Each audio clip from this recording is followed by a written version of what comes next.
Congressman Earl Blumenhauer from Portland is really one of the most progressive voices in Congress right now for sustainable transportation and land use policies. We just caught him at the National Association for City Transportation Officials meeting over here at the Staten Island Ferry, and just wanted to take a couple minutes to ask you a few questions.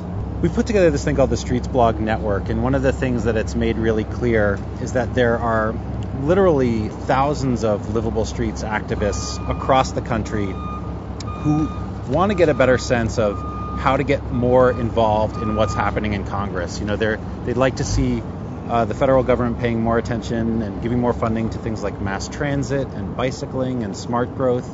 And I'd like to get a sense from you as to how these folks can best kind of exert influence and make themselves a part of the process on Capitol Hill. That's a critical question. Ironically, one of the most important things that they can do is doing a good job in their community.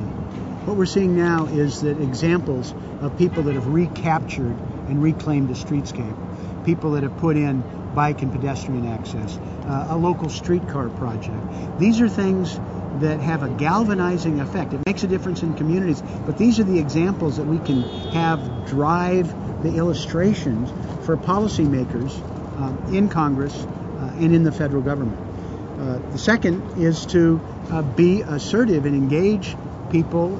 Every week, the majority of people in the House and Senate go back to their home states, inviting them in for tours and conversations, showing what they're doing, seeking clarification and assistance.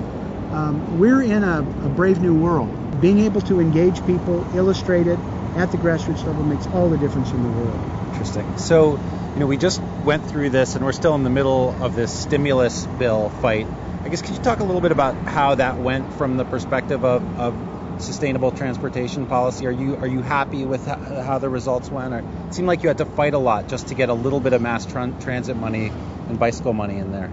Yes, it's been harder than I would have liked to get support for transit, for projects that fixing broken infrastructure, greening the infrastructure. These are things that actually produce more jobs and do it faster while it reduces the carbon footprint. It shouldn't be that hard. I'm a little frustrated that some of these provisions got watered down in the Senate, and frankly, I would hope that there would be a broader marker from the administration. Having spent a fair amount of time in Oregon with President Obama when he was campaigning, I know he appreciates it. We talked about it. He saw the results, but to this point, that hasn't filtered up in the administration as a priority. 2009 is clearly going to be a really big year for transportation policy. We've got the stimulus bill, obviously. Then we have the transportation authorization coming up, probably some more energy legislation. What can activists do to kind of make sure the Obama administration gets this stuff and these pieces of legislation are done right? Well, just because they may feel more comfortable with this administration doesn't mean that they should let up on the pressure. Yeah. And one of the things that's interesting is that the Obama phenomenon was based on millions of volunteers, of people who were blogging and emailing. Well, you're tied into networks like that.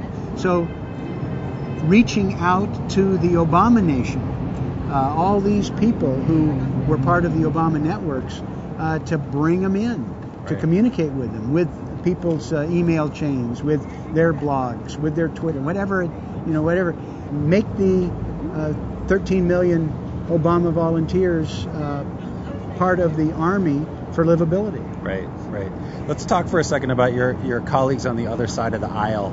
After a couple Republican senators tried to strip funding for bike infrastructure out of the stimulus bill, you had a nice piece on Huffington Post where you said, when it comes to bikes, Republicans still don't get it.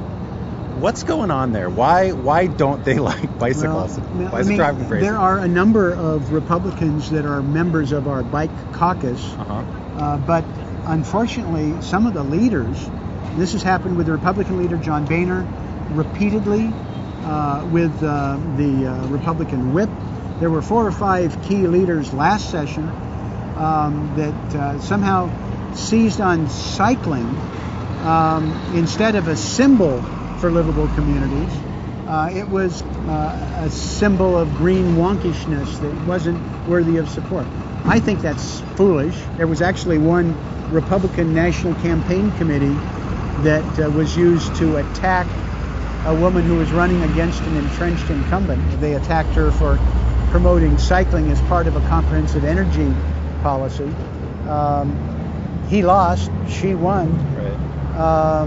I don't know why they seized on that, but it's wrong. It's wrong-headed. I think it's going to backfire politically, but in the short term, it's very frustrating because I've worked very hard for bicycling to be bike partisan. We reach out to Republicans to be a part of efforts.